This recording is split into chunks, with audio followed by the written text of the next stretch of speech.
Yuk, oke geng. Selamat sore adik-adik semuanya. Pertemuan Sore, Bang. Yoi.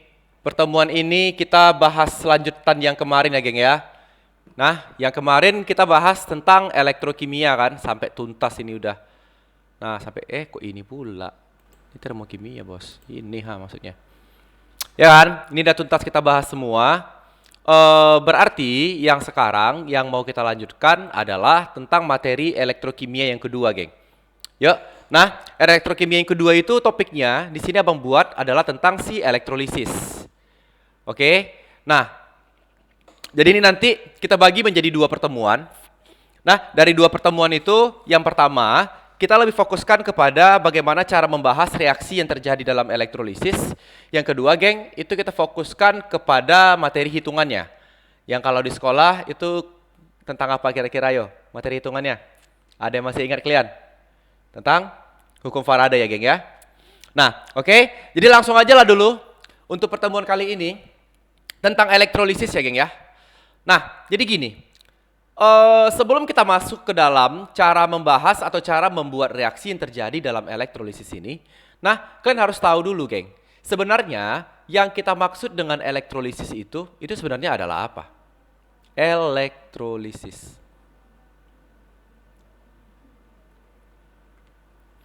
Oke, jadi ada yang tahu nggak artinya apa ini elektrolisis? Dari kata-katanya aja dulu ada dua kata yang menyusunnya sebenarnya di sini kan. Ada kata elektro dan ada kata lisis. Ya kan? Kalau dia itu elektro, geng, itu artinya adalah apa? Elektro berarti artinya adalah listrik kan? Kalau lisis berarti artinya adalah apa? Ayo, Penguraian.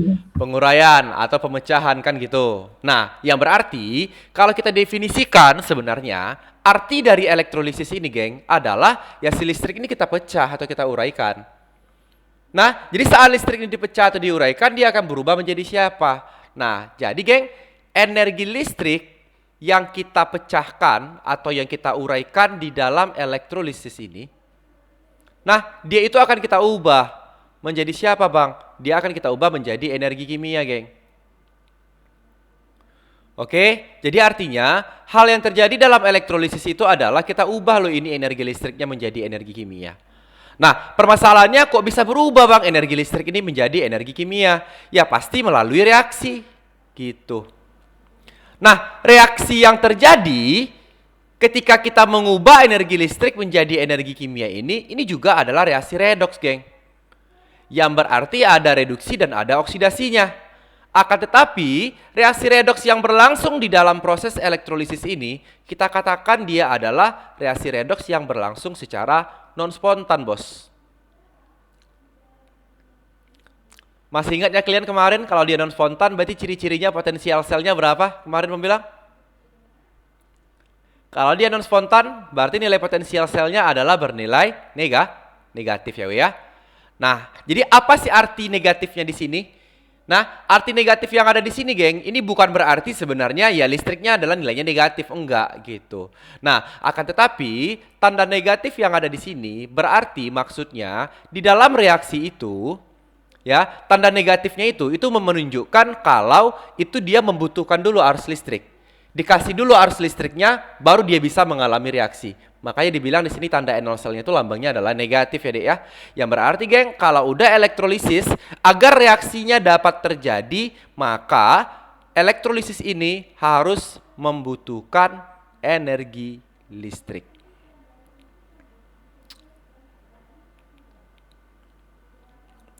Oke, geng? Paham kira-kira ya? Oke, nah yang berarti 1, 2, 3, 4 inilah prinsip dasar yang terjadi di dalam elektrolisis. Nah, yang berikutnya yang harus kita ketahui dari elektrolisis ini adalah apa, Bang? Oke, jadi gini, geng. Kalau dibilang ada sebuah sel elektrolisis, ya kan? Dari mana kalian tahu kalau itu adalah sel elektrolisis? Nah, yang berarti biar kita tahu deh kalau dia itu adalah sel elektrolisis, maka kalian harus tahu sebenarnya seperti apa bentuk rangkaian dari si elektrolisis tersebut. Kalau kita bicara tentang rangkaian dari elektrolisis kan, geng, berarti kan kalian juga harus tahu komponen-komponen yang mengisi elektrolisis itu apa-apa aja, kan gitu. Nah, jadi langsung aja kita lihat ini untuk rangkaian elektrolisis, apa-apa aja komponen wajib yang harus ada di dalam si elektrolisis ini. Oke, jadi langsung geng, yang pertama geng. Yang pertama, di dalam elektrolisis ini, itu harus ada satu bagian yang kita sebut namanya dengan elektroda, bos. Bang, yang mana itu yang namanya elektroda? Oke, jadi elektroda ini geng, syaratnya haruslah dia itu zat yang berupa logam atau padatan. Ya, logam atau di sini dia harus berupa padatan. Nah, Bang, kenapa harus logam atau berupa padatan? Karena fungsi dari elektroda di sini kita harapkan elektroda inilah nanti yang bakalan mengalirkan arus listrik, geng.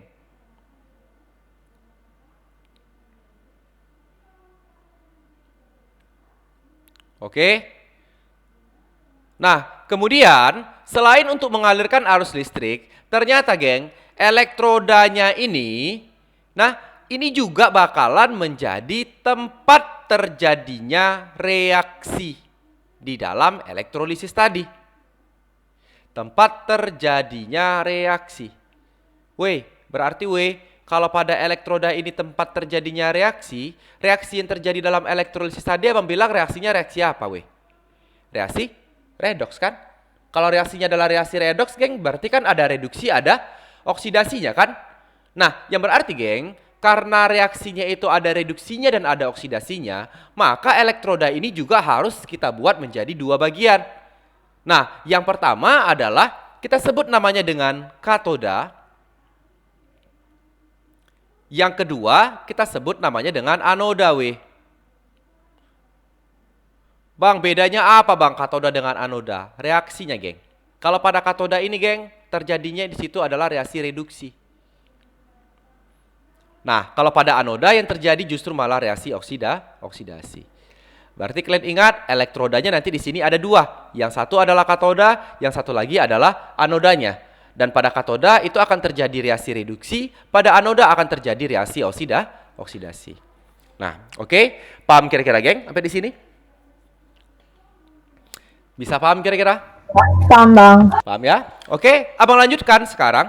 Ternyata kalau kita lihat dari kemampuan logam yang kita gunakan sebagai elektroda ini untuk bereaksi, ternyata elektroda ini bisa kita bagi ini menjadi dua jenis, geng. Nah, artinya kalau kita pengen bagi si elektroda berdasarkan kemampuan dia untuk bereaksi, ini bisa kita bagi menjadi dua jenis pembagian dari si elektrodanya. Nah, yang mana-mana aja tuh, Bang, yang dua biji itu. Oke, jadi gini, yang pertama. Nah, yang pertama namanya di sini abang sebut dengan elektroda yang reaktif. Atau logamnya adalah logam reaktif. Bang, apa sih artinya elektroda reaktif atau logam reaktif? Reaktif loh. Kalau reaktif berarti bisa bereaksi apa enggak? Reaktif berarti bisa bereaksi apa enggak? Ya bisa kan? Bisa. Betul. Jadi kalau dia elektroda reaktif itu artinya bisa bereaksi dia. Logamnya. Nah, akan tetapi kalian ingat ya, geng ya, elektroda itu, nah kalaupun dia bereaksi, reaksi yang bisa dialami oleh elektroda itu hanyalah pada anodanya. Jadi kalaupun nanti logamnya bisa bereaksi, logam itu cuma bisa bereaksinya di anoda ya. Yang berarti artinya apa, geng? Logam yang kalian pakai sebagai katoda atau elektroda yang kalian gunakan nanti pada katodanya, apapun ceritanya, siapapun jenis logamnya, itu tidak akan mengalami reaksi. Jadi yang mungkin bereaksi logamnya atau elektrodanya itu hanyalah pada anodanya doang. Tapi masih mungkin ya. Nah, oke. Jadi Bang, sekarang siapa ini Bang logam yang sifatnya adalah reaktif ini? Nah, hampir semua logam ini reaktif, geng. Kecuali yang 3 biji ini. Siapa itu yang nggak bisa itu, Bang? Adalah si C, si PT, sama si AU. Cepet tahu. Nah, jadi artinya semua logam itu reaktif ya, geng ya. Kecuali si cepet tahu. Oke? Jadi kalau kalian jumpa nanti logam yang kalian pasang pada elektrodanya adalah selain dari C, selain dari PT, selain dari AU, berarti logam itu bisa bereaksi di anoda. Nah, bisa ya geng ya? Oke, abang lanjut yang kedua geng. Yang kedua jenis elektroda yang kedua, kalau yang pertama tadi adalah elektroda reaktif, berarti yang kedua elektroda apa Street? Elektroda non-reaktif gitu. Nah, namanya adalah elektroda inert. Oke, Bang, apa sih arti dari inert? Inert ini artinya adalah malas. Ya kan? Malas berarti sama dengan Astrid. Ya, Astrid? Astaga. Oh, enggak, gantilah. Berarti siapa yang malas? Siapa yang malas? Ba. Abang Pulo yang malas. Ngopi dulu ya. Nah, itulah ngantuk. Slow Yun, slow Yun. Jangan ngamuk Yun, jangan ngamuk Yun. Si Yuni langsung ngamuk. Nah, abang lanjut ya geng ya. Jadi ini inert ya. Inert ini berarti bahasa lainnya kalau dalam bahasa Latin artinya adalah malas ini geng. Terbalik. Inert ini bahasa Latinnya ya kalau di bahasa Indonesia kan artinya adalah malas ya. Nah, yang berarti geng, kalau logam ini sifatnya adalah logam inert, berarti dia malas loh. Kalau dia malas mau nggak dia bereaksi? Berarti kan enggak kan geng? Artinya kalau dia logamnya itu adalah logam inert, logam ini tidak akan bereaksi. Baik di katoda maupun di anoda. Nah, jadi Bang, siapakah yang termasuk ke dalam logam inert ini? Ya berarti kan yang termasuk dalam logam inert inilah ini 3 biji itu si C, si PT, sama si AU-nya. Jadi cepet tahu ini adalah logam yang sifatnya itu malas. Kalau udah malas berarti dia tidak akan bereaksi ya. Nah, paham kira-kira berarti pembagian dari elektroda di sini, geng? Bisa ya, Bang Rasa dipahami ya? Yang pertama di sini. Nah, oke.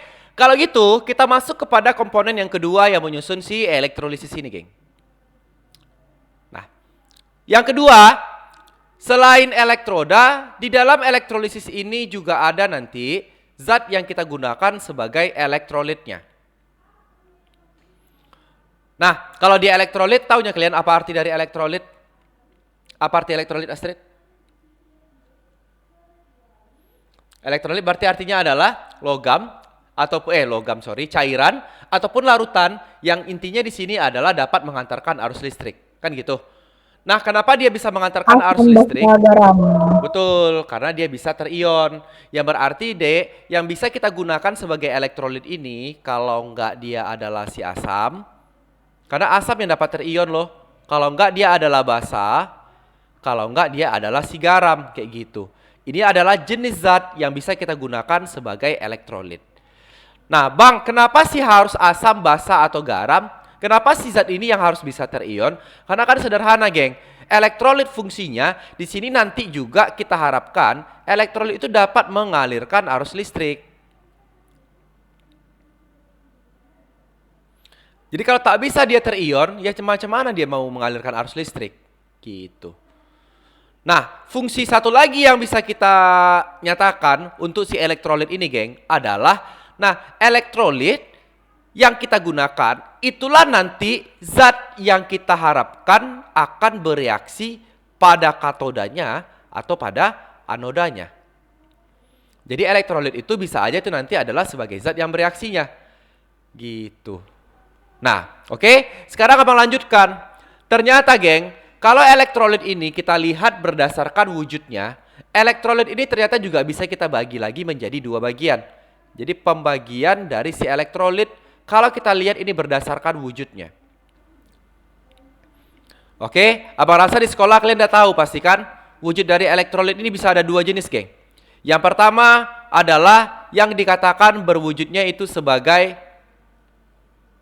larutan. Yang kedua adalah yang wujudnya dikatakan sebagai lelehan atau leburan. Ya enggak? Nah, jadi sekarang abang tanya sama kalian. Taunya kalian bedanya apa larutan dengan lelehan? Yang pertama, larutan dulu. Apa bedanya larutan dengan lelehan? Kalau larutan ditambah air, kalau lelehan nita jadi cairin. Kalau larutan berarti ditambahkan dengan pelarutnya kan, geng? Nah, sementara kalau dia lelehan, berarti kan itu artinya dia nggak dicampur dengan siapa-siapa loh. Nah, akan tetapi hanya wujudnya aja kita ubah. Yang awalnya dia padat, kalian panaskan sehingga dia berubah menjadi cair. Nah, itu namanya adalah lelehan. Oke, yang berarti kan geng, untuk yang pertama, kalau dia itu adalah larutan, seperti yang dibilang si Astrid tadi, agar dia bisa menjadi larutan, ini harus kalian tambahkan dengan pelarutnya. Dan pelarutnya paling sering digunakan itu geng, itu adalah si air.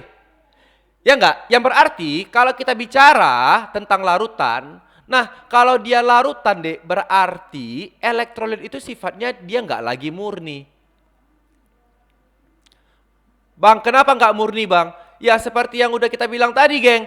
Karena kalau pada larutan, selain zat itu yang ada di dalam elektrolitnya, di dalamnya juga udah ada air weh. Jadi mengandung H2O.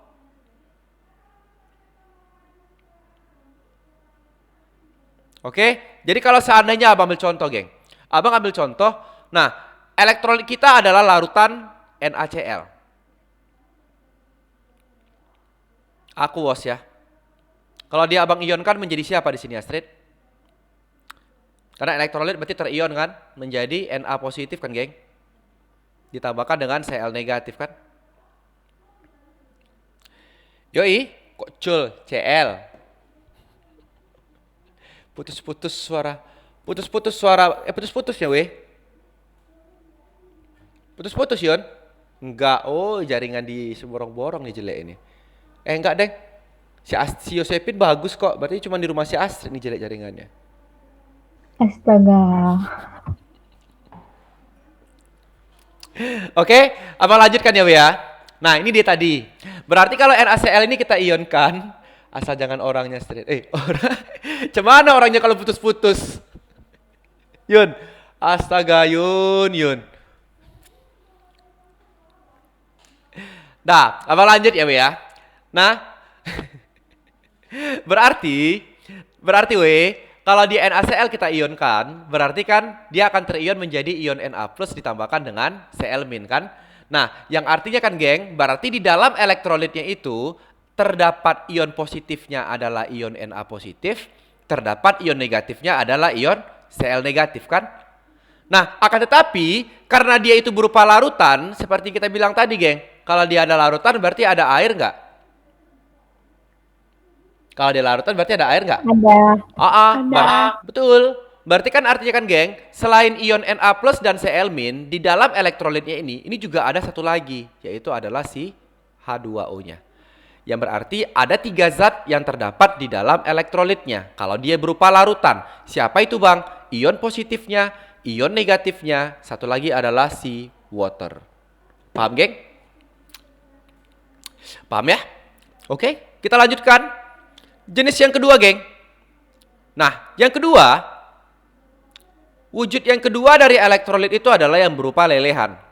Atau yang dibilang ini dalam bentuk cairan. Atau juga dibilang orang ini adalah leburan. Nah, oke, kalau di kampung abang agak keren dia, geng. Di kampung abang disebut ini namanya dengan liquid. Lambangnya adalah L. Nah, kampung kalian apa namanya? Oke, leburan, lelehan, cairan atau liquid ya. Nah, jadi sekarang kalau dia leburan bang atau lelehan atau liquid itu artinya apa? Ya udah, kalau dia liquid kan dek, berarti zat itu masih murni geng. Nah, kalau dia masih murni berarti artinya apa? Di dalam lelehan, leburan atau cairan ini tidak mengandung H2O. Jadi nggak ada airnya weh. Tidak mengandung H2O. Nah, yang berarti kalau seandainya elektrolit kita, misalkan abang buat, dia adalah lelehan KBr.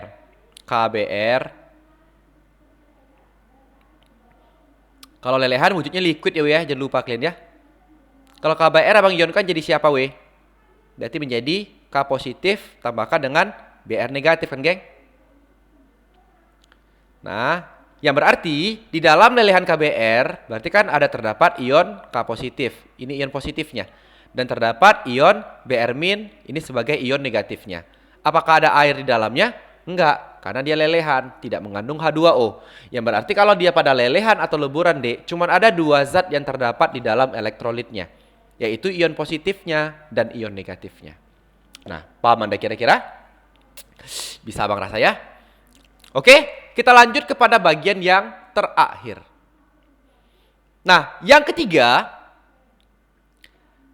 Komponen elektrolisis yang paling penting yang ketiga yang harus ada adalah tadi elektrolisis energi listrik mau kalian ubah kan geng menjadi energi kimia. Ya kan? Yang berarti geng, agar terjadi proses elektrolisis itu ya harus adalah sumber arus listriknya. Nah, makanya yang ketiga, komponen utamanya itu adalah sumber arus. Tapi geng, sumber arusnya nggak boleh sembarangan. Itu harus sumber arusnya sumber arus DC. Taunya kalian DC itu yang mana? Ayo DC tau nggak? Arus DC yang mana? Arus yang searah. Kenapa harus searah Yun? Kenapa nggak boleh yang bolak-balik Yun?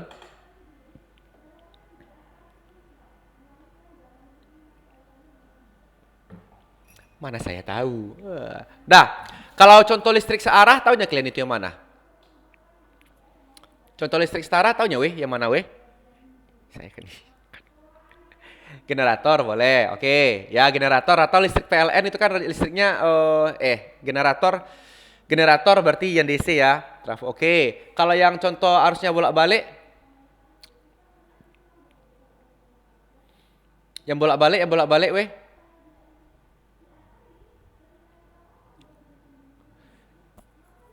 Terbalik kalian. Baterai itu searah loh. Nah, oke. Jadi gini, kalau listrik PLN yang di rumah, PLN, aliran listrik dari PLN, itu kan arusnya adalah arus yang bolak-balik ya, weh ya. Ya enggak? Nah, makanya Abang tanya, waktu kalian nyolokkan charger di listrik PLN, nah, itu penting nggak posisi chargernya itu harus seperti apa? Artinya kan ada dua kan lubang colokannya kan, weh? Dua lubang colokannya kan?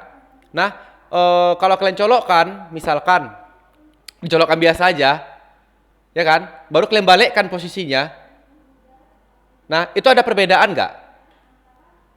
Kalian charger misalkan, nggak ada perbedaan kan? Nggak ada.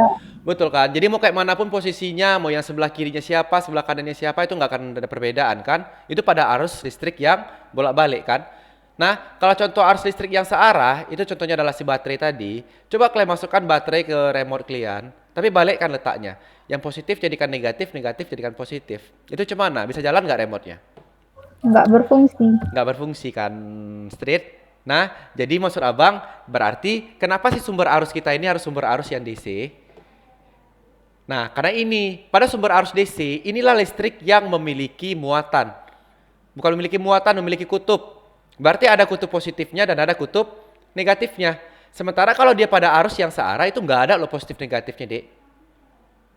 Nah, oke. Jadi artinya, kenapa harus kita pakai DC? Karena kita harus bedakan, Dek, mana yang bakalan menjadi kutub positifnya dan mana yang bakalan menjadi kutub negatifnya. Nah, jadi Bang, yang bakalan jadi kutub positif negatifnya nanti siapa? Jadi sederhana, geng. Nah, yang akan menjadi kutub positif dan negatifnya itu adalah antara katoda dengan anodanya. Dengan konsepnya kalian ingat, kalau pada elektrolisis ini, katoda ini akan menjadi kutub negatif. Sementara anoda ini yang akan menjadi kutub positifnya. Makanya kadang orang nyingkat. Nyingkat ini biar lebih gampang itu adalah apa? Nyingkatnya itu adalah dibilang kenap. Apa itu kenap, Bang? Katoda negatif, anoda positif. Biar lebih detail lagi, ditambahkan kata-kata L di belakangnya. Berarti menjadi kenapel. Apa arti kenapel? Katoda negatif, anoda positif pada elektrolisis. Oke? Nah, ini cara kalian membedakan mana yang jadi kutub positif, mana yang jadi kutub negatif pada elektrolisis ya, geng ya. Dah, oke. 1, 2, 3, inilah dia komponen utama yang menyusun si elektrolisis. Ada yang mau kalian tanyakan dulu sampai di sini? Belum ada, Bang. Gak ada kan? Gak usah tanya-tanya. Tapi Abang nanya. Oh iya ya. Ntar lah ya, garis dulu ya, biar agak ganteng dia sedikit.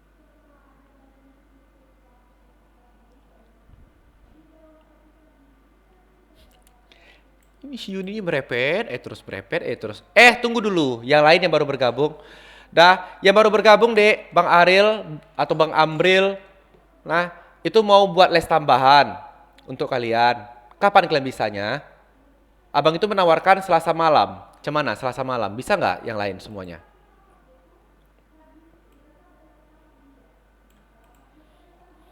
Malamnya jam berapa, Bang? Malamnya nggak malam-malam kali lah Laura. Terserah lah, kita sepakati aja jam berapa. Biasanya sih kalau Bang Amril dia jam 8 kita startnya. Supaya kan nanti kebetulan kan rumah abang itu pas depan masjid. Kalau takutnya mulainya setengah 8, nanti pas azan agak mungkin agak terganggu kan dari suara azannya gitu. Jadi agak terpotong lah beberapa gitu. Kalau jam 8 sih biasanya gitu. Gimana? Laura bisa? Bisa Sera kok, Bang. bisa? Laura? Oke, Yosepin bisa Pin? Bebas Bang. Oke ya. Kawan-kawan yang lain yang nggak datang dikabari ya, We ya. Dikabari aja. Jam-jam berapa namanya? Jam 8 kita mulai nanti hari Selasa ya. Oke, kalian kalau misalkan ada request minta les tambahan, nggak apa-apa, sampaikan aja sama abang. Mau lah Bang kimia. Kimia, serius, kapan kalian mau? Terserah Bang. Terserah bang, ya kok terserah bang, abang bebas. Request aja, gini Hari aja. Rabu lah Bang, Rabu. Rabu malam.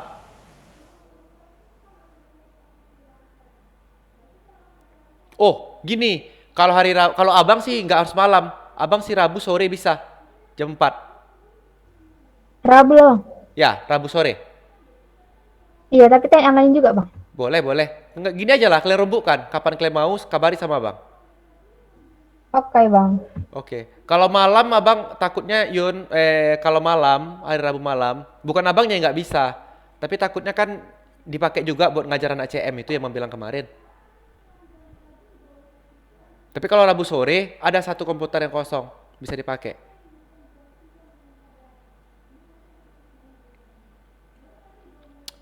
Ya, kalau mau malam berarti Jumat atau Sabtu. Itu malam kosong atau Senin. Jangan Sabtu Bang. Ya itu makanya Senin malam, Jumat malam, sama Sabtu malam. Itu kalau malam yang kosong atau Minggu. Jangan Minggu Bang. Ya makanya kalau misalkan Rabu atau Kamis sore lah ya, nggak apa-apa ya. Rabu lah, Bang. Rabu sore ya. Oke Bang. Oke. Oke, Bang. Oke, Rabu sore ya. Dah, oke, kita lanjutkan kalau gitu. Teringatnya kita bahas apa? Materi kelas 10 lah ya. Kelas 10, kelas 11. 10 Bang. Oke. Apa Sera? Kenapa Sera? Itu mau ditanya tadi. Materinya, yoi dari kelas 10. Kita meniti dari bawah aja Bang. Yoi, kita mulai dari bawah. Oke. Biar sempat nyicil kan, biar lebih enak kita nanti. Nah, oke, kalau gitu berarti yang ini abang lanjutkan ya geng ya. Nah, berarti tadi kita udah tahu komponen-komponen yang menyusun si elektrolisis ini. Nah, sekarang yang mau kita buat adalah kalau seandainya yang komponen ini kita rangkai geng, itu sebenarnya yang bentuk gambar dari elektrolisis itu yang seperti apa. Nah, jadi kayak gini. Oke, artinya kalau kita rangkailah komponen ini, kira-kira seperti ini bentuknya. Tadi kan abang bilang yang pertama ada elektroda kan geng. Elektroda ini harus berupa logam, berarti dia padatan. Ya enggak? Nah, dan jenisnya itu harus dua, ada katodanya dan ada anodanya. Yang berarti di dalam elektrolisis itu nanti bakalan ada dua buah logam. Nah, dua buah padatan. Yang pertama yang kayak gini. Apa miring ya? Logam yang pertama. Oh. Janganlah miring, jelek. Lurus aja lah. Oke, ini logam yang pertama.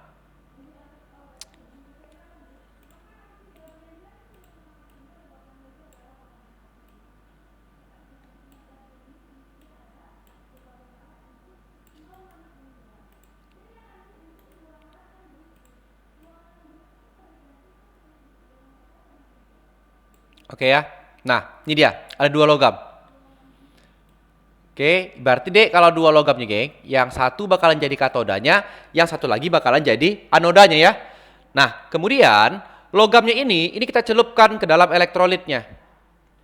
Nah, kalau kalian celupkan ke dalam elektrolit, berarti kan syaratnya dek, elektrolit itu adalah zat yang dapat mengantarkan arus listrik, kan gitu. Dan wujudnya bisa larutan, bisa cairan kan.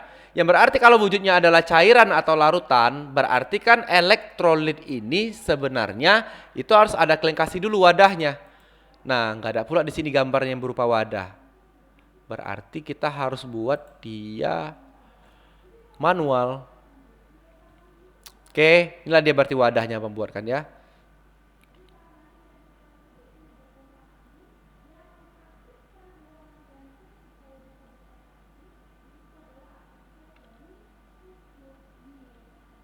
Oke, ini dia. Dan di dalamnya kita kasihlah larutannya atau cairannya, elektrolitnya. Oke. Nah, kemudian yang ketiga yang menyusun elektrolisis ini tadi, abang bilang itu adalah si sumber arusnya kan, geng? Sumber arus yang merupakan arus searah atau arus DC. Jadi kira-kira kayak gini dia sumber arusnya itu. Nah, berarti dari setiap elektroda kita kasih kabel atau kawat, terserah deh ya, bisa mengantarkan arus listrik. Nah, kita hubungkanlah dia dengan sumber arusnya yang searah. Kalau dia searah berarti kayak Bang bilang ada kutub negatif, ada kutub positif kan weh. Yang lambangnya berarti kan kayak gini. Satu yang pendek, satu lagi yang panjang. Nah, kayak gitu dia. Oke. Nah, jadi kira-kira seperti inilah gambaran dari rangkaian sel elektrolisis. Oke. Nah, jadi sekarang Abang tanya sama kalian. Kalau sumber arusnya kayak gini lambangnya, ada yang pendek, ada yang panjang. Kutub positif, kutub negatifnya berarti itu yang mana, geng? Kutub positif, kutub negatifnya yang mana? Masih ingat ya kalian? Panjang yang positif. Panjang. Oke, yang negatif berarti adalah yang pendek kan, Dek? Berarti kan artinya karena ini adalah kutub positifnya yang panjang, berarti semua logam yang sebelah kanan abang ini, berarti dia akan bermuatan positif. Ya enggak? Sementara yang pendek, berarti di sini semua logamnya ini akan bermuatan negatif, geng. Oke, jadi sesuai dengan konsepnya tadi, kalau yang kutub positif pada elektrolisis ini akan menjadi siapa, geng? Menjadi katodanya. Yang kutub kenapel ya. Ini akan menjadi anodanya. Sementara yang kutub negatifnya ini akan menjadi katodanya kan, geng? Kan kayak gitu dia. Nah, oke. Nah, yang berarti kan karena bagian katoda ini adalah kutub negatif, geng, berarti yang terjadi itu adalah apa? Nah, semua logam yang kita gunakan sebagai katoda ini, jadi batangan logam ini nanti dia juga akan ikut bermuatan negatif.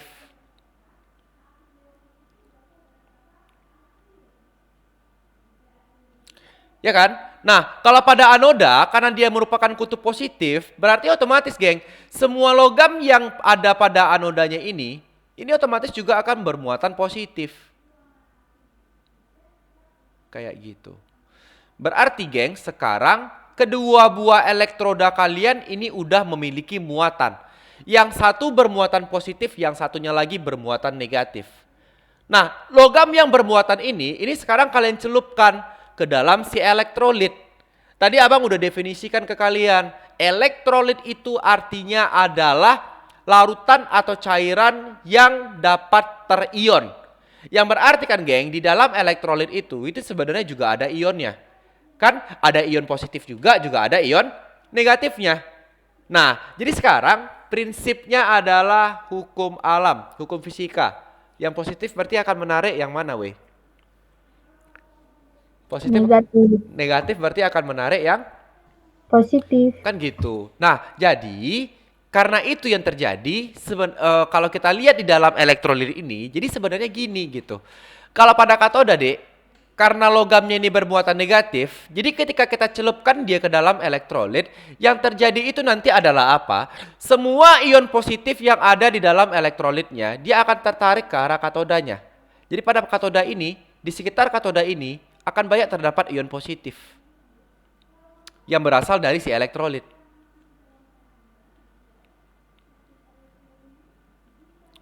Nah, sebaliknya, karena anoda ini bermuatan positif, berarti artinya adalah apa? Semua ion negatif yang ada di dalam elektrolit itu dia akan bergerak atau tertarik ke arah anodanya. Kayak gitu. Nah, oke. Paham kira-kira ya? Jadi ini yang terjadi ketika elektrolisis itu kita jalankan, kita kasih arus listrik. Nah, tapi dulu, tunggu dulu, weh. Kalau dia seandainya elektrolit ini berupa larutan, selain ion positif dan ion negatif, tadi Abang bilang ada siapa lagi di dalamnya? Air. Airnya berarti di mana, Street? Nggak tahu. Ayo, di mana airnya, yo? Tengah-tengah, pinggir kiri, apa pinggir kanan? Tengah. Di tengah, di larutannya. Iya, di larutannya, Yun. Maksud abang di mananya tuh, Yun? Di tengah lah, ada kiri kanan. Pasti negatif. Nah, jadi di mana airnya, we? Nah, kalau dia larutan, berarti kan dia tersebar secara merata, kan? Ya enggak? Kalau tersebarnya secara merata, berarti di mana airnya? Ya di mana-mana lah ada airnya. Semuanya. Betul. Jadi artinya di tengah ini ada air. Nah, di dekat katodanya juga ada air. Nah, dekat anodanya juga ada air.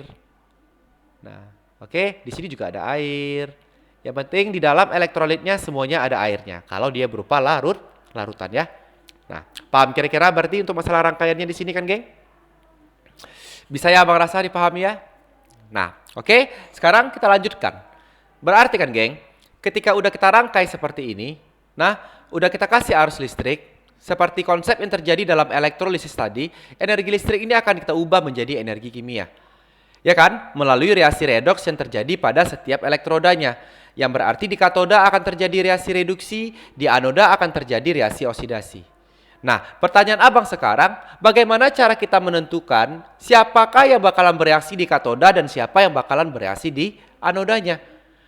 Gitu. Nah, jadi geng, untuk menentukan siapakah yang bakalan bereaksi pada setiap elektroda, nah ini ada aturannya. Oke, jadi apa aturannya bang? Aturannya itu adalah nanti kita bedakan pada katoda sama pada anodanya. Nah, oke. Jadi yang pertama dulu geng, untuk reaksi yang terjadi pada katoda, bagaimana cara kita menentukan siapakah nanti yang bakalan bereaksi pada katodanya? Nah, jadi gini geng, yang harus kalian ingat dulu adalah apa? Prinsip dasarnya dulu. Kalau dia udah bereaksi pada katoda, kalian ingat, pada katoda ini hanya terjadi reaksi reduksi ya. Oke. Nah, berarti prinsipnya siapakah yang akan mengalami reduksi nanti pada katoda, Bang? Ya udah, berarti yang mengalami reduksinya haruslah zat yang paling gampang mengalami reduksi. Nah, permasalahannya sekarang siapakah zat yang paling gampang mengalami reduksi itu? Ya, Dek, kalian lihat nilai N0-nya atau nilai potensial elektroda standarnya. Nah, jadi syaratnya yang paling gampang mengalami reduksi itu adalah zat yang memiliki nilai N0 yang paling besar, Dek. Kalau nggak paling besar dia berarti kalian lihat dalam deret volta. Dia itu berarti lebih terletak lebih di kanan dalam deret volta. Nah, inilah nanti zat yang bakalan bereaksi pada katodanya. Oke, permasalahannya sekarang Bang, kalau kita lihat dari gambar ini, siapa-siapa aja zat yang bisa memungkinkan untuk bereaksi pada katodanya ini. Atau apa-apa aja sebenarnya zat yang kemungkinan bakalan bereaksi pada katoda ini. Nah, jadi simple geng, yang akan bereaksi pada katoda berarti otomatis adalah zat yang berada di sekitar katodanya. Kalau kalian lihat itu dari gambar, siapakah yang berada di sekitar katoda? Ayo, siapa-siapa aja Street? Air. Air, baru siapa lagi? Ion positif. Selain itu siapa lagi? Nggak tahu. Logamnya kan? Logam yang kita gunakan sebagai katoda ini kan? Ada 3 ya. Berarti bisa logam pada katodanya, bisa ion positifnya, dan bisa adalah si airnya. Nah, akan tetapi karena ini adalah reaksi pada katoda, apa udah jelaskan tadi pada saat elektroda ini. Nah, ternyata geng, elektroda ini dia itu hanya bisa bereaksinya pada anodanya doang kan? Ya enggak? Yang berarti logam yang kita gunakan pada katoda ini apapun ceritanya tidak akan mungkin bereaksi. Oke? Yang berarti geng, logam pada katoda ini nggak bisa bereaksi. Berarti yang bisa bereaksi sekarang kemungkinannya cuma ada 2. Kalau nggak ion positif berarti adalah siapa weh? Adalah si air. Nah, yang berarti geng, antara air dengan ion positif ya bersaing lah dia. Nah, ion positif versus H2O. Ya kan weh? Nah, kalau dia bersaing berarti apa konsepnya bang? Ya prinsipnya siapa yang punya N0 lebih besar dia yang bereaksi. Kan gitu. Permasalahannya sekarang antara ion positif dengan H2O siapakah yang N0-nya lebih besar? Ion positif kah atau H2O kah? Nengok ion positifnya. Tergantung kepada siapa ion positifnya. Yang berarti kan Astrid, ada dua kemungkinan yang terjadi nanti. Bisa aja yang pertama adalah lebih besar N0 ion positif, bisa aja yang kedua adalah lebih besar N0 dari si H2O-nya. Nah, Bang, dari mana kita tahu, Bang, N0-nya yang lebih besar itu adalah siapa? Makanya kalian harus ingat lagi deret volta yang kayak Bang bilang kemarin. Oke, coba kita buat deret volta, weh. Dimulai dari paling kiri. Apa kemarin? Lihat kalau Bapak camat nanti meninggal. Ya kan? Baru almarhumnya minta air. Kan gitu kan, geng? Nah, selanjutnya apa lagi yang bilang kemarin? Zandanya cari pengganti cadangan. Bla bla bla bla bla bla bla bla. Teruslah di apek kanan ya. Nah, kenapa Abang hentikan sampai di sini, geng? Karena kita udah jumpa si H2O. Ya enggak? Nah, karena kan tujuan kita kan sekarang hanyalah biar tahu gitu loh manakah ion positif yang N0-nya lebih besar dan N0 positif dan ion positif yang N0-nya lebih kecil daripada H2O. Nah, oke. Yang berarti, geng, kalau di sini letak H2O dalam deret volta, berarti kan bisa kita simpulkan semua logam yang berada di sebelah kiri H2O ini berarti ini memiliki N0-nya lebih besar apa lebih kecil daripada H2O? Lebih kecil. Yoi. Jadi kalau N0-nya lebih kecil daripada H2O, siapa yang menang, weh? Berarti logam yang H2O. sebelah. Betul. Jadi ini logamnya memiliki N0-nya lebih kecil daripada N0H2O. Nah, karena N0-nya lebih kecil daripada N0H2O, berarti yang menang nanti adalah H2O, geng. Kalau H2O yang menang, berarti otomatis apa yang terjadi? Ya maka H2O lah yang akan bereaksi pada katodanya. Oke. Nah, paham kira-kira ya? Jadi seandainya kalau ion positifnya kalian tengok itu adalah Li sampai ke Mn, itu berarti N0-nya lebih kecil daripada H2O. Berarti yang bereaksi nanti adalah H2O-nya. Nah, tapi Bang, berarti kan harus hafal kami deret volta kalau kayak gini, Bang. Kalau nggak hafal kami deret volta, cemana, Bang? Nah, jadi boleh kayak gini, weh. Kalian lihat logamnya. Li ini adalah logam yang berada pada golongan 1A. K ini 1A. BA ini 2A, geng. CA ini 2A. NA ini 1A. MG ini juga 2A. AL ini adalah 3A. Kan gitu? Nah, satu lagi adalah CMN. Nah, yang berarti setelah kita lihat jenis logam yang berada di sebelah kiri H2O ini, ternyata logam-logam itu, geng, adalah semua logam yang berada pada golongan 1A, 2A, 3A, sama satu lagi adalah CMN. Jadi artinya gini, boleh juga cara mengingatnya itu adalah kalau kalian lihat ion positifnya itu, geng, adalah ion logam dari golongan 1A, 2A, 3A, dan Mn, maka berarti yang bereaksi itu nanti adalah si H2O-nya. Kenapa H2O? Karena N0H2O lebih besar daripada semua logam yang berada di golongan ini. Nah, bisa dipahami kira-kira kan, geng?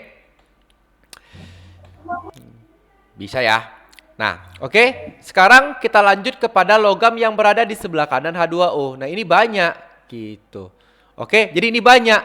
Yang artinya kalau logam yang berada sebelah kanan H2O ini berarti kan otomatis N0-nya lebih besar kan daripada N0 siapa, weh?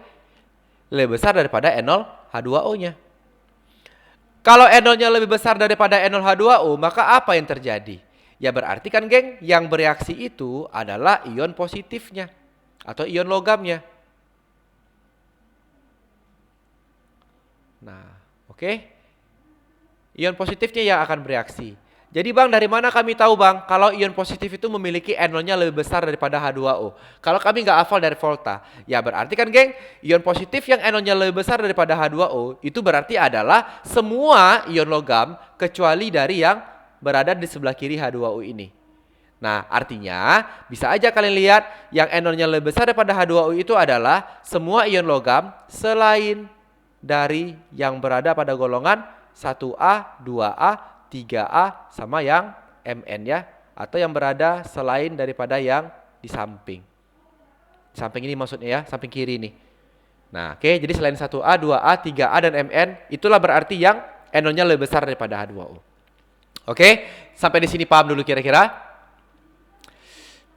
Bisa paham ya? Nah, jadi sekarang kita buat. Kan tadi reaksinya terjadi pada katoda.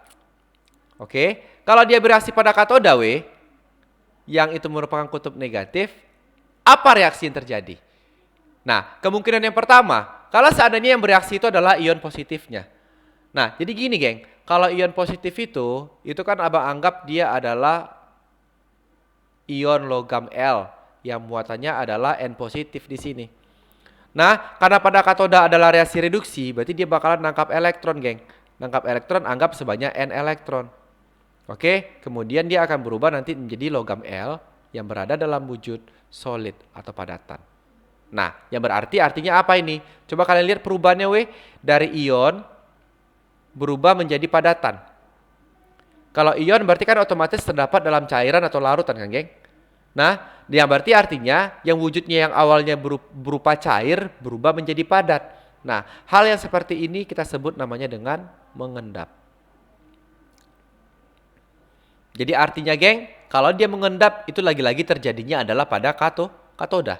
Jadi mengendap tidak mungkin terjadi pada anoda. Mengendap itu hanya terjadi pada katodanya doang. Nah, oke, abang lanjutkan. Nah, kemudian kemungkinan kedua yang bisa terjadi pada katoda adalah siapa? Ya, yang bereaksi adalah si H2O-nya, geng. Nah, bang, kalau H2O bereaksi pada katoda, cuman itu reaksinya, bang? Jadi simple, geng. Kalau dia mengalami reduksi, karena kan pada katoda reaksinya adalah reaksi reduksi kan? Nah, H2O ini akan berubah menjadi gas hidrogen. Oke, sisanya adalah OH negatif. Yang berarti, geng, kalau kita reaksikan ini kali 2, ini berarti harus ditambah dengan kali 2 juga ya. Tambah dengan 2 elektron biar dia setara.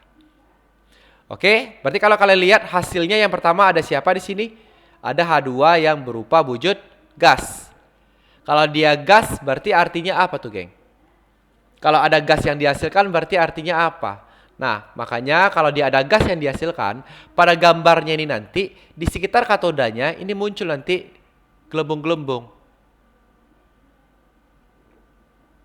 Oke, kenapa ada gelembung-gelembung? Berarti ini menunjukkan kalau ada gas yang terbentuk pada katodanya. Nah, paham ya? Oke, abang lanjutkan, geng. Jadi selain gas, selanjutnya yang dihasilkan di sini adalah OH negatif, Nah, kalau dia OH min, cemana itu? OH min ini pembawa sifat asam atau pembawa sifat basa, geng? Basah. Basa ya. Artinya, kalau dia pembawa sifat basa, berarti kan, geng, pada sekitar katoda ini, maka larutan itu nanti bakalan bersifat basah. Bang, dari mana kami tahu dia sifatnya nanti bakalan basah? Kalau dia basah, berarti kan kalian kasih lakmus itu warnanya berubah menjadi apa, Biru. Yang merah jadi biru atau biru jadi merah? Asam merah. Jadi biru. Basa biru. Nah, jadi ingat, biar gampang kalian ngafalnya. Ingat ya, kita singkat itu biasanya dengan cara, ini pelajaran kelas SMP nih kan? Lakmus kan,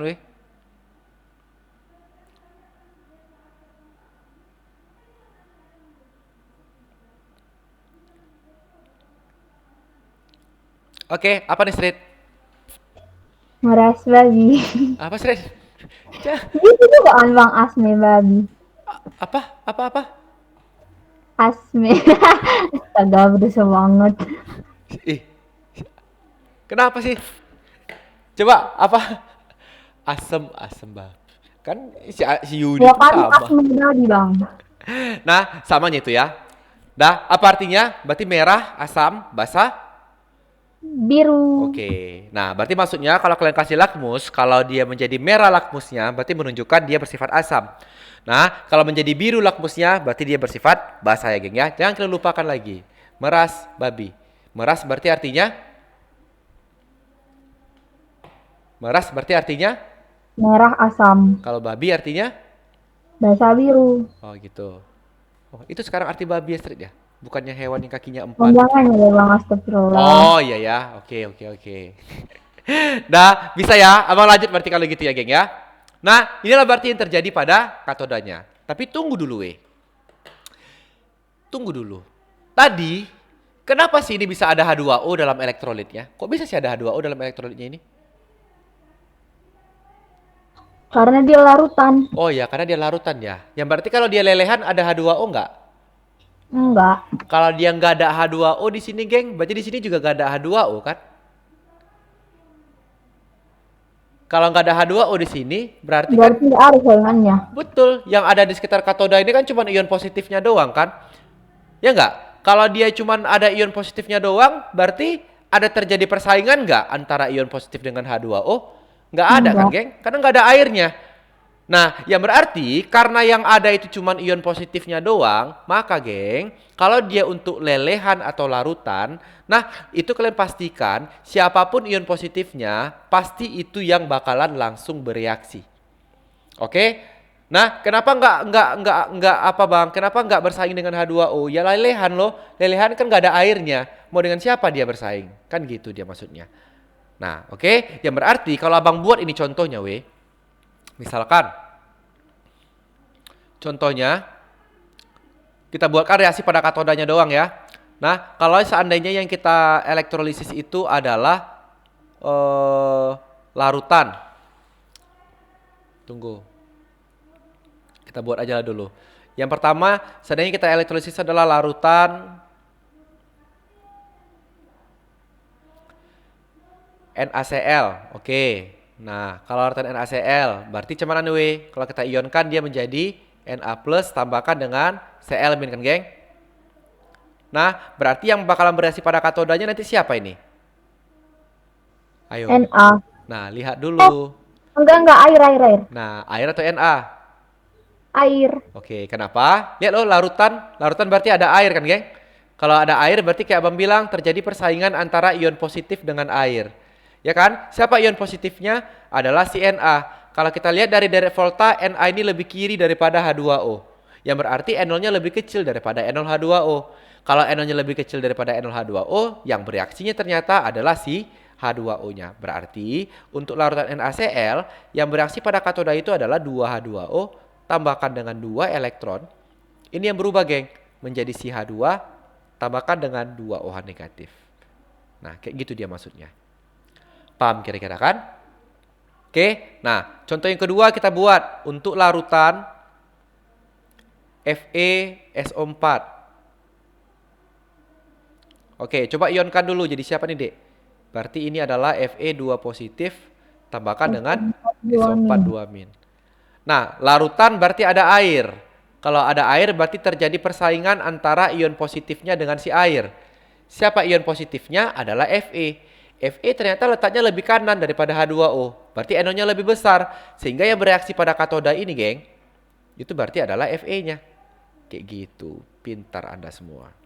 Nah, Fe2+, jangan lupa tadi yang bilang, tambahkan 2 elektron menjadi Fe yang dalam wujud solid. Oke, gitu dia kira-kira. Paham ya? Nah, oke, yang ketiga membuat contohnya misalkan dia lelehan. Lelehan CaBr2. Oke, coba ionkan. Jadi siapa nih, Ca2+, ya kan? Tambahkan dengan 2Br- kan, geng? Nah, oke, dia lelehan. Ada air nggak? Lelehan ada air nggak? Tidak. Ya nggak ada. Kalau nggak ada airnya berarti gimana? Yang bereaksi? Ca-nya. Betul, langsung Ca-nya yang bereaksi, geng. Ca2+ tambahkan dengan 2 elektron menghasilkan Ca yang dalam wujud solid. Nah, kayak gini nih cara menentukannya. Paham kan berarti untuk reaksi pada katoda? Paham, Bang. Paham ya? Nah, oke, abang lanjutkan aja ya, geng ya. Nah, yang berikutnya adalah bagaimana cara kita membuatkan reaksi yang terjadi pada anoda.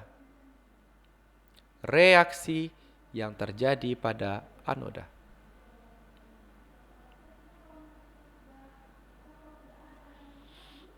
Oke.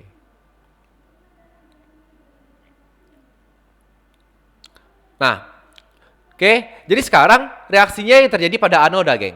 Kalau dia pada anoda, berarti kan, geng, reaksi yang terjadi itu justru adalah reaksi oksidasinya, kan? Ya enggak? Nah, permasalahannya, Bang, siapakah yang akan lebih gampang mengalami oksidasi? Jadi gini, geng, yang lebih gampang mengalami oksidasi otomatis adalah zat yang lebih kecil nilai NO-nya. Kan kayak gitu. Ini yang paling gampang mengalami oksidasinya. Nah, permasalahannya sekarang, siapa-siapa aja zatnya yang bisa bereaksi pada anoda ini, Bang. Jadi sama prinsipnya dengan katoda tadi, Dek. Yang akan bereaksi adalah zat yang berada di sekitarnya.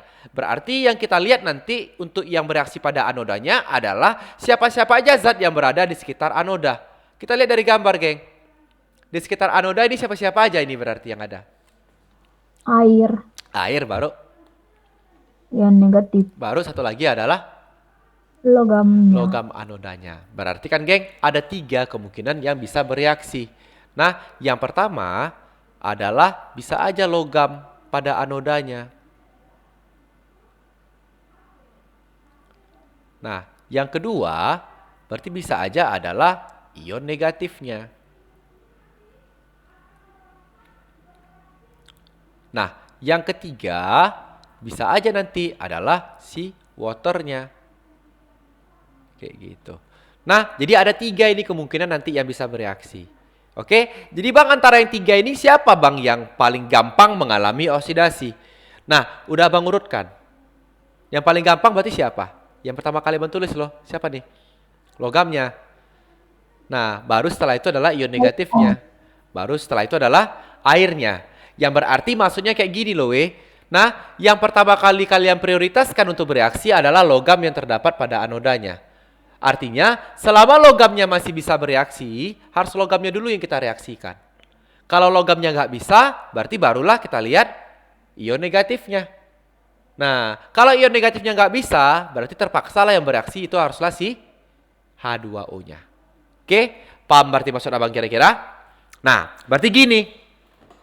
Artinya ya, seperti yang abang bilang tadi, yang pertama kali kalian cek dulu siapa logam yang kalian pakai pada anodanya. Kalau logamnya adalah logam yang reaktif, berarti logamnya langsung bereaksi.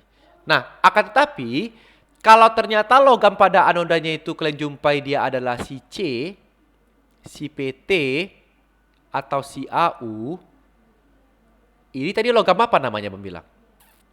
Inert. Adalah logam inert. Kalau inert berarti dia malas kan weh?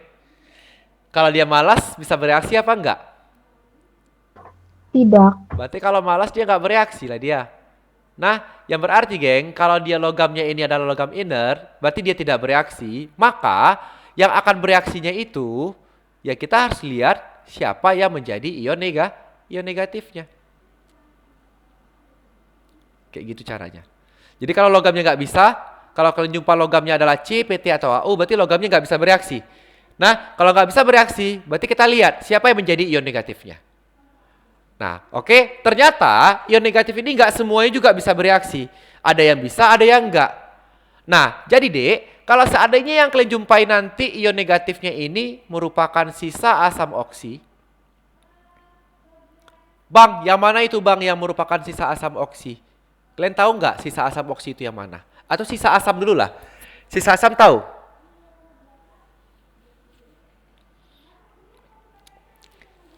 Ayo, Yun, kalau asam tahu nggak Yun? Yang mana yang asam Yun?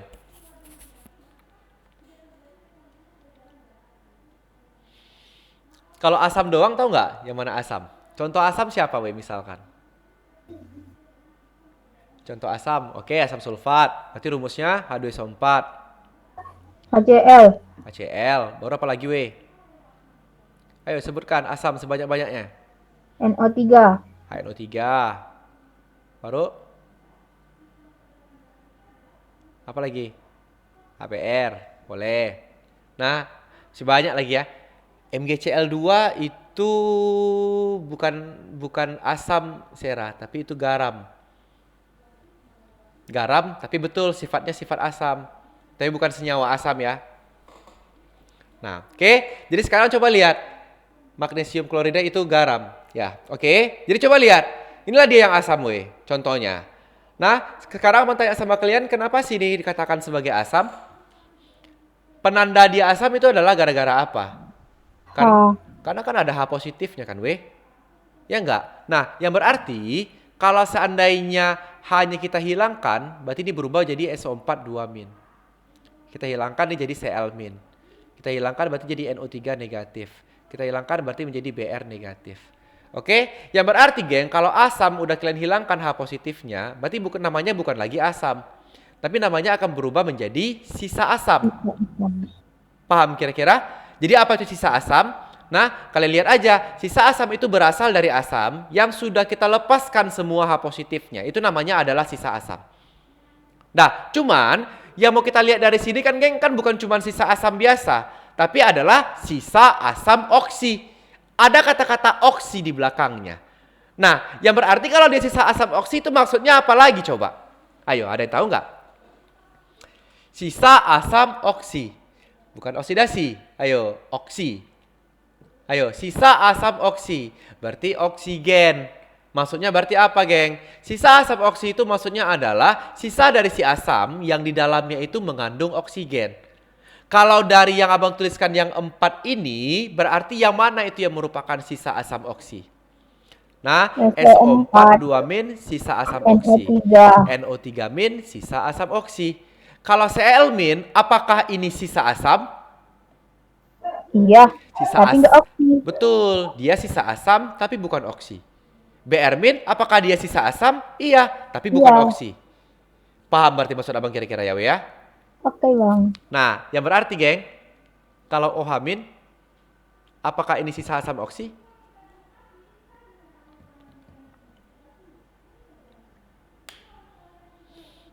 OH-, apakah ini sisa asam oksi? Iya apa enggak, Yun? Iya. OH- loh, apakah ini sisa asam oksi? Nggak tahu deh. Nah, apakah ini sisa asam oksi? Ya itu basa loh. Kayak mana menjadi sisa asam dia? Nah, paham. Paham kira-kira, We? Jadi maksud abang gini loh.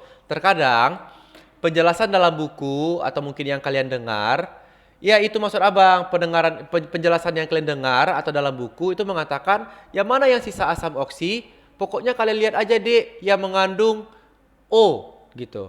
Kalau udah ada O-nya berarti sisa asam oksi. Enggak semua, Dek. Enggak semua. OH- ada O-nya loh. Tapi kan bukan sisa asam oksi. Gitu. Nah, apalagi, Bang? Misalkan kayak O2 negatif. Juga ada O-nya loh. Tapi apakah ini sisa asam oksi? Bukan. Gitu maksud abang. Makanya kalian harus paham betul apa sih artinya sisa asam dan kenapa namanya adalah sisa asam oksi ya. Paham berarti kira-kira maksud abang kan, geng? Paham ya? Nah, oke. Jadi sebagai contoh, yang termasuk ke dalam sisa asam oksi, ya ini dia yang paling sering dikeluarkan. Berarti itu awalnya dari asam dulu kan, Bang? Iya, betul, Sera. Dari asam dulu, hilangkan H positifnya semua, itulah namanya sisa asam. Oke? Itu namanya sisa asam. Kalau sisa asam oksi, berarti sisa asam itu ada oksigennya gitu. Nah, oke, berarti, geng, yang contoh sisa asam oksi ini yang sering dipakai adalah SO4 2-. Nah, atau NO3 negatif. Satu lagi yang paling sering sebenarnya PO4 3 negatif, ini paling sering. Oke, masih banyak yang lainnya ya. Nah, oke, yang artinya, geng, kalau dia sisa asam, ya betul, fosfat. Nah, yang artinya kalau dia sisa asam oksi ini juga sama sifatnya dengan si cepet tahu ini. Artinya kalau dia cepet tahu berarti cemana? Itu dia inert. Lagi-lagi kalau inert berarti malas bereaksi, tidak bereaksi dia. Nah, yang berarti, geng, kalau dia tidak bisa bereaksi berarti apa yang terjadi? Ya sekali lagi berarti terpaksalah yang bereaksi itu haruslah si H2O-nya. Nah, jadi kayak gini dia caranya. Oke, berarti pertama kali yang kalian lihat adalah lihat dulu logam pada anodanya. Kalau logam pada anodanya adalah CPTAU berarti artinya dia inert. Inert berarti tidak bereaksi. Nah, artinya yang kalian lihat adalah si ion negatifnya. Nah, kalau ion negatifnya adalah sisa asam oksi berarti juga tidak bereaksi. Maka yang bereaksi itu terpaksa haruslah si H2O-nya, geng ya. Nah, kayak gini cara kalian menentukan untuk yang bereaksi pada anodanya. Ini urutannya. Oke, bisa dipahami kira-kira? Nah, yang berarti kalau seperti ini ceritanya, berarti kan ada beberapa kemungkinan reaksi yang bisa terjadi pada anodanya ini, geng. Nah, yang pertama, anoda yang merupakan kutub positif, seandainya yang bereaksi itu adalah si logamnya dulu.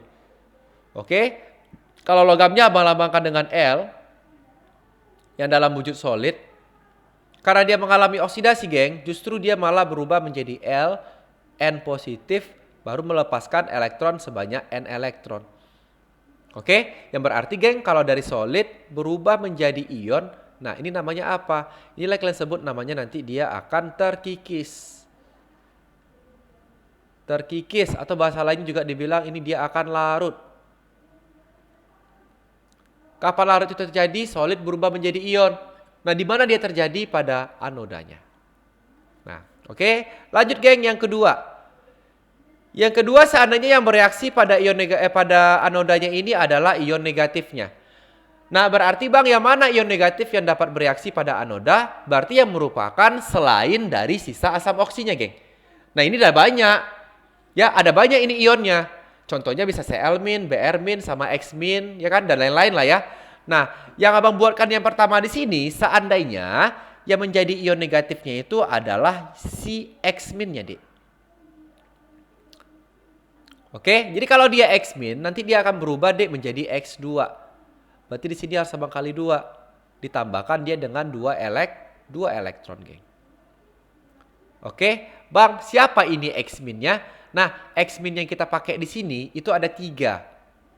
Bisa aja X-nya itu adalah si Cl-, kalau enggak Br-, kalau enggak berarti adalah si I-. Oke. Nah, yang berarti maksudnya cuman nih Bang? Maksud Abang berarti gini loh. Kalau seandainya Cl- yang bereaksi, berarti nanti hasilnya adalah Cl2, Dek. Kalau dia Br- yang bereaksi, berarti hasilnya adalah Br2. Kalau I- yang bereaksi, berarti hasilnya nanti adalah I2 ya. Ini formatnya untuk Cl-, Br- dengan I-. Nah, oke, Abang lanjutkan. Yang berikutnya yang bisa bereaksi pada anodanya ini, itu adalah si F negatifnya, geng. Oke, F negatif ini akan berubah menjadi F2 juga. Ditambahkan dengan 2 elektron. Dikali 2. Oke. Nah, tapi coba kalian tengok dulu. Kalau kayak gini kan Bang, berarti kan sama kan Bang dengan yang X- tadi. Sama-sama X negatif berubah menjadi X2 tambahkan dengan 2 elektron. Nah, kenapa yang F ini nggak Abang masukkan aja ke dalam X-? Karena ternyata gini, geng. Si F- ini agak mental dia sedikit. Kenapa dia mental? Artinya reaksinya ini, F- ini hanya bisa berubah menjadi F2 kalau seandainya di dalam elektrolisisnya itu, Dek, itu tidak mengandung air. Artinya tidak ada H2O. Jadi kalau tidak ada H2O maksudnya berarti elektrolisisnya ini terjadi dalam wujud apa, weh? Lelehan. Berarti harus terjadi dalam wujud lelehan ya. Jadi F- ini nggak bakalan bisa bereaksi kalau dia tidak dalam wujud lelehannya. Paham berarti maksud Abang kira-kira? Berarti kalau dalam berupa larutan F- ini nggak bisa bereaksi. Nah, oke, yang bereaksi justru malah nanti adalah si H2O-nya. Nah, oke, Abang lanjutkan, geng. Berikutnya ion negatif yang bisa bereaksi pada anoda ini lagi adalah yang paling sering juga si OH negatif, geng. Nah, kalau OH negatif jadi siapa dia, Bang? Dia jadi O2 ditambahkan dengan H2O. Nah, kira-kira reaksi setaranya nih kayak gini. Ini kali 4 ditambahkan dengan 4 elektron. Oke, siapa lagi, Bang? Yang paling sering, Dek, satu lagi adalah si O2 negatif. Kalau O2 negatif dia juga berubah menjadi O2, geng. Nah, ini Abang kali 2, berarti di sini tambahkan dengan 4 elektron. Oke. Nah, bisa ya paham kira-kira? Nah, oke, kemungkinan ketiga yang akan bereaksi pada anoda itu adalah si H2O-nya. Nah, berarti geng, artinya apa? H2O ini bisa bereaksi pada katoda ataupun pada anodanya. Jadi apa perbedaannya? Nah, jadi gini. Kalau pada anoda, reaksi yang dialaminya itu adalah reaksi oksidasi. Kalau dia oksidasi, geng, hasilnya justru bukan si H2 tapi adalah O2. Nah, biar dia setara, berarti di sini tambahkan dengan H positif. Oke, karena O-nya di kanan ada 2, ini Abang kali 2, geng. Berarti hanya ada 4, ini Abang kali 4 H positifnya. Berarti di sini harus tambahkan juga dengan 4 elektron. Oke, berarti kalau kalian lihat ini O2 wujudnya adalah apa nih? Gas kan? Berarti ada gelembung-gelembung lagi. Dan ingat, kalau pada anoda ternyata yang dihasilkan di sini adalah H+, geng. Kalau H+ ini pembawa sifat asam atau pembawa sifat basa, weh?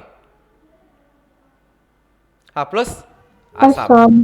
Yang berarti kalau dia asam, kalian kasih lakmus, warna larutannya, warna lakmusnya berarti akan berubah menjadi warna Merah. oke, merah. Berarti geng, kalau air yang bereaksi pada anoda, maka di sekitar anoda pH-nya berarti akan semakin turun karena semakin asam dia ya. Nah, paham kira-kira berarti untuk reaksi pada anoda? Abang rasa paham nih kalian ini. Langsung aja kita contoh soalnya.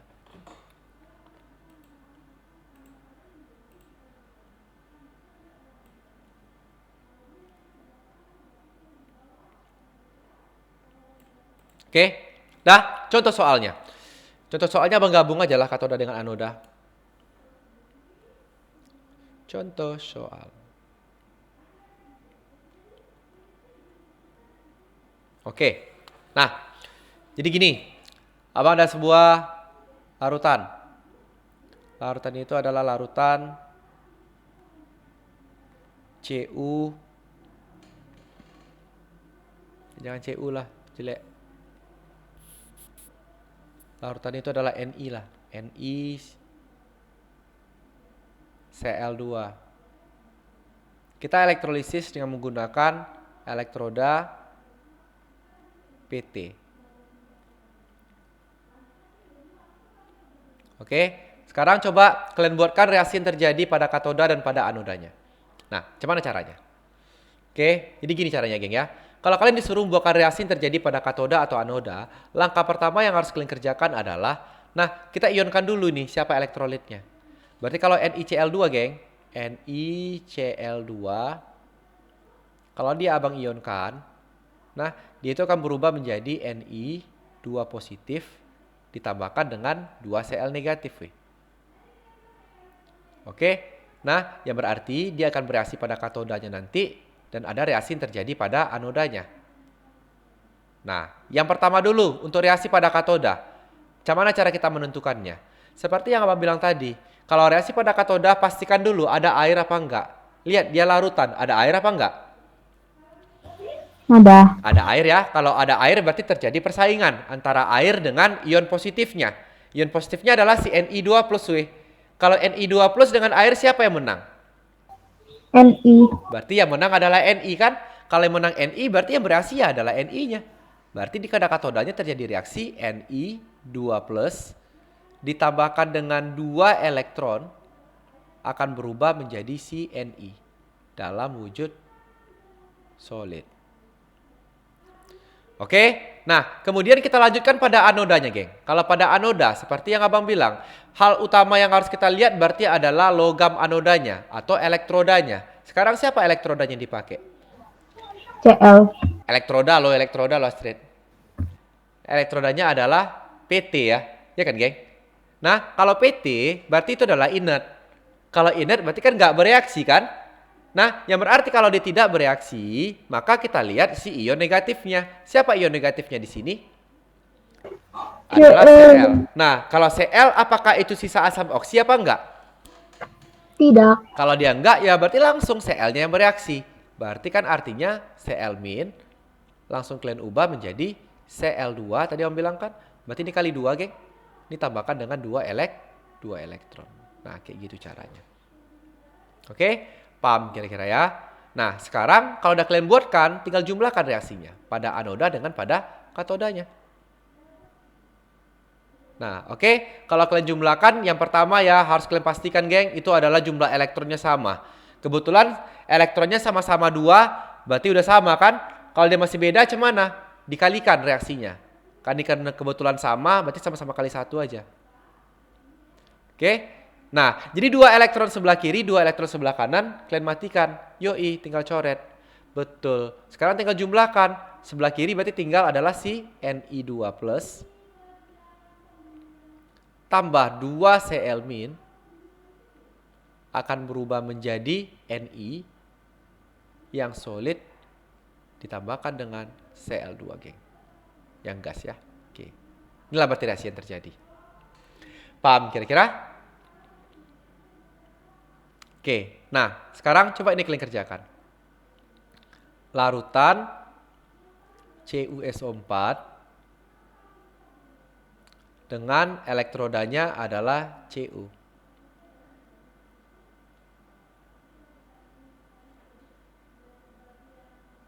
Oke, coba kerjakan. Sebentar ya.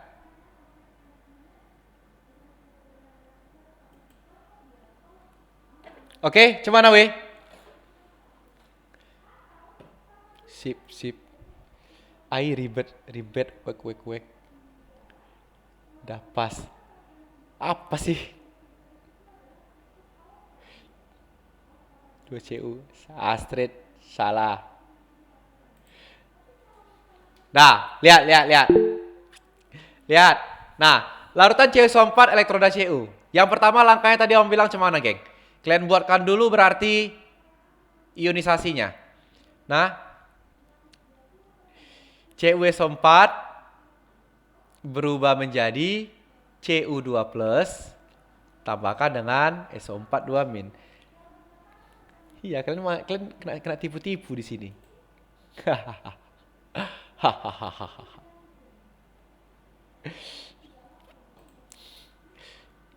Kalian berhasil abang tipu pula ya.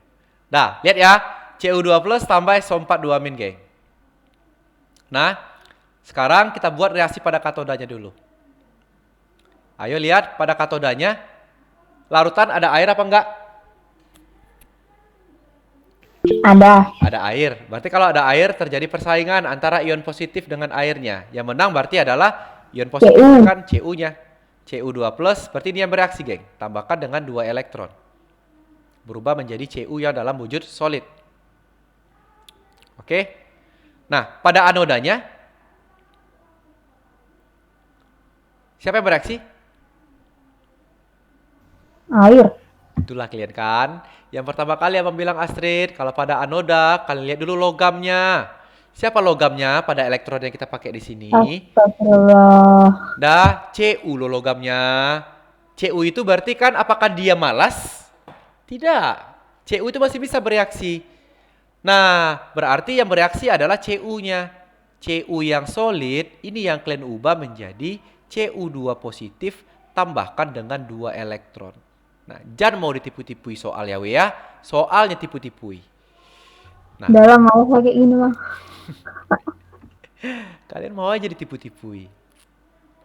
Dah, oke, kayak gini. Nah, sekarang coba matikan straight. Mana yang mati nih? Elektronnya mati kan? 2 elektron kiri, 2 elektron kanan. Cu2+ kiri, Cu2+ kanan. Cu solid kiri, Cu solid kanan. Mati. Mati semua berarti weh.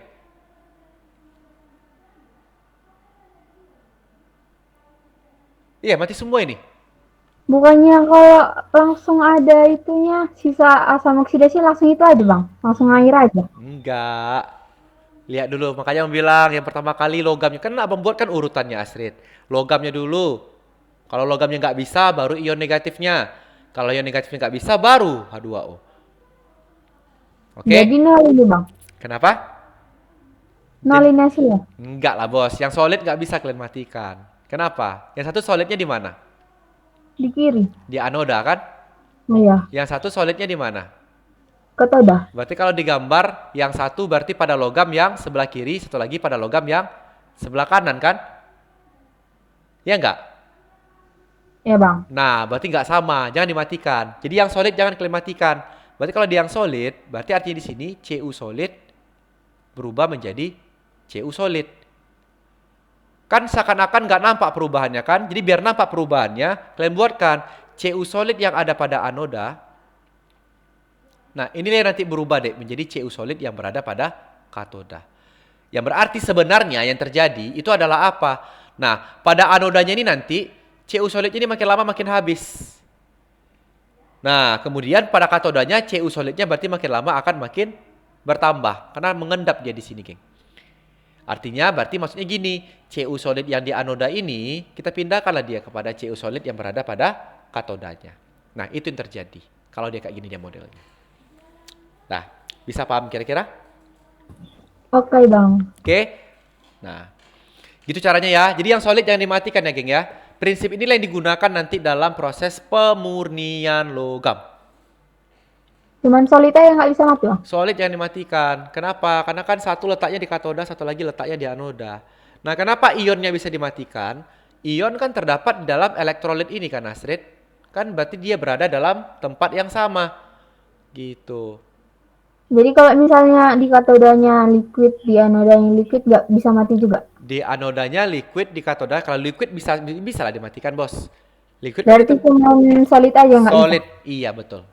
Oke. Nah, oke.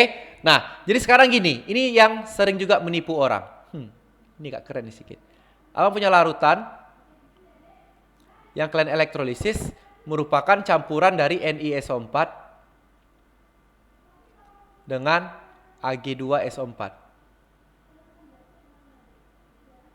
Elektrodanya di sini adalah si C, karbon. Oke, siapa yang bereaksi pada katoda, siapa yang bereaksi pada anoda? Kalau kayak gini ceritanya. Ayo, berarti apa langkah pertama kalian kerjakan soalnya kayak gini? Nah, sama geng, kita ionkan dulu elektrolitnya. Nah, permasalahannya elektrolitnya kan ada dua kan? Ya buatkan dulu ionnya dua-duanya. Berarti yang pertama NiSO4. Kalau NiSO4 jadi siapa dia, Street? Ni 2 plus tambahkan dengan SO4 2 min. SO4 2 min. Kalau Ag2SO4 jadi siapa dia, weh? Ag 2 plus 2 SO4. 2 Oh yang Ag, di Ag 2 Ag positif tambah SO4 2 negatif ya. Oke, sekarang siapa yang bereaksi pada katodanya? Ayo. 2 bang, apa ya? Dia larutan kan, Seret? Larutan berarti ada air nggak?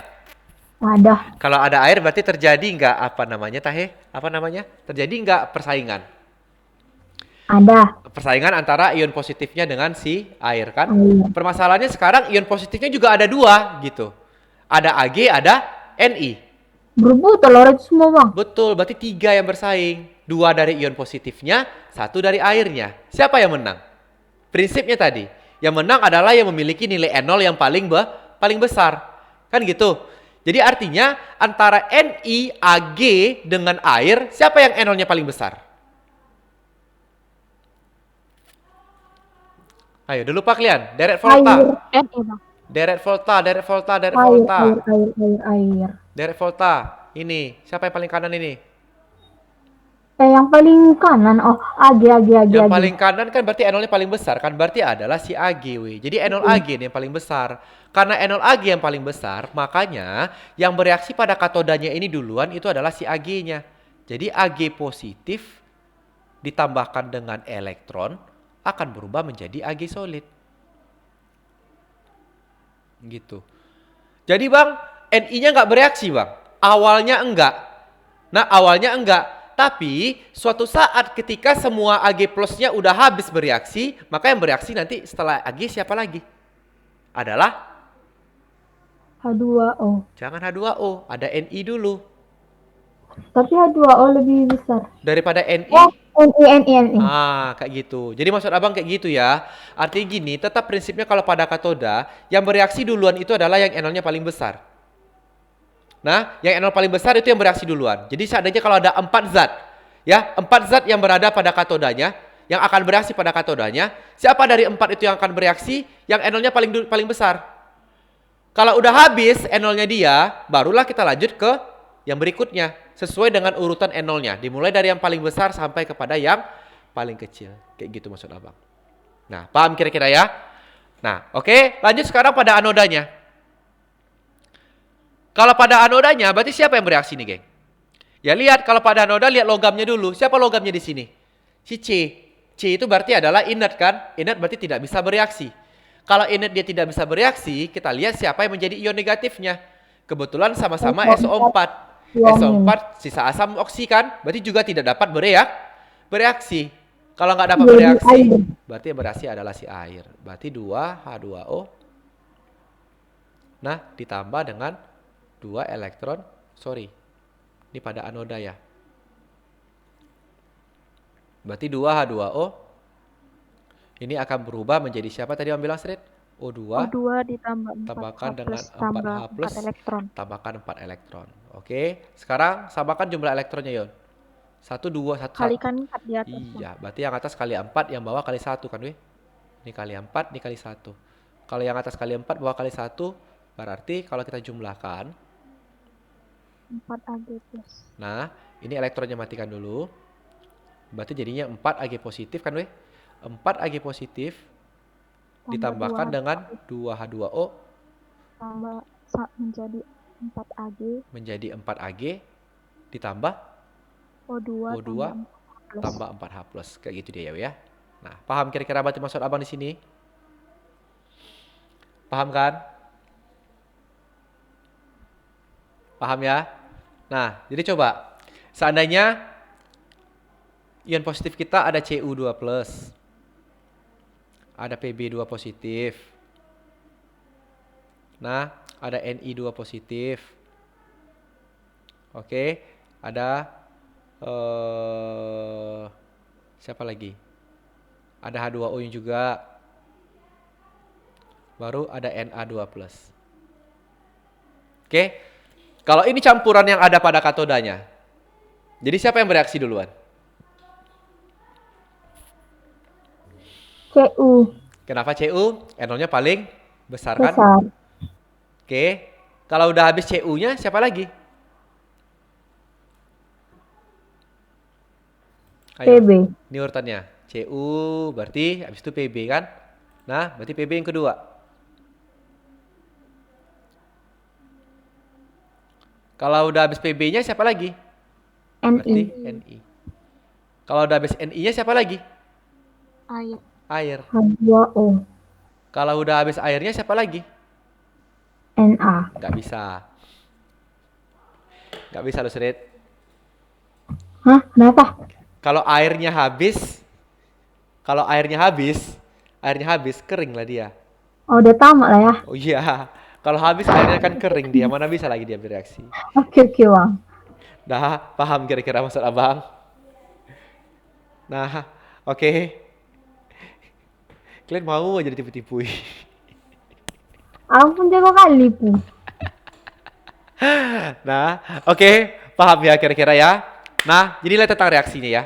Ini harus kalian pahami dulu supaya ke pertemuan berikutnya kita masuk ke hukum Faraday dan lebih enak.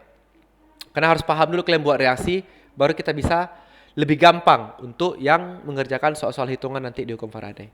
Oke, jadi ada yang mau ditanyakan? Astrid, Laura, Sarah, Josephine, Yuni? Belum ada, Bang. Gak ada ya? Oke, yang lain gak ada ya? Berarti jangan lupa Rabu sore. Ya, Rabu Oke, sore ya, Bang. we ya. Rabu sore jam berapa sih kalian pengennya?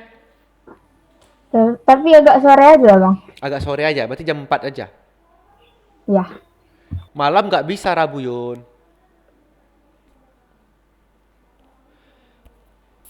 Empat lima belas boleh lah, 4.15. Oke. Jam 4 gitulah ya. Nah, oke lah kalau gitu. Yoi. Oke. Nah, jadi kalau untuk hari ini ada yang mau ditanyakan lagi nggak? Tidak, Bang. Gak ada ya? Berarti abang rasa udah jelas kan, geng? Nah, oke. Kalau udah jelasnya, nggak apa-apa. Berarti kita jumpa lagi nanti hari Rabu. Kalian request mau topiknya topik apa? Dari awal kelas 10 aja, Bang. Dari awal kelas 10. Berarti struktur atom. Konfigurasi elektron itu. Heeh. Boleh. Oke lah kalau gitu ya. Nah, yaudah geng, kalau gitu. Kalau emang gak ada lagi yang mau kalian tanyakan, berarti udah bisa lah kita akhiri pertemuan kita hari ini ya. Nah, oke, Dek. Kalau gitu terima kasih atas waktu dan perhatiannya. Ini kebetulan abang record hari ini. Silakan ditonton nanti di YouTube. Biar abang kirimkan linknya ke kalian ya. Tapi sabar setelah diedit dulu. Nah, oke? Hilangkan suara aku, Bang. Mana ada? Nggak ada Aku suara. juga ya, Bang. Tidak. Oke lah ya, kalau gitu Dek. Yuk, abang stop dulu record.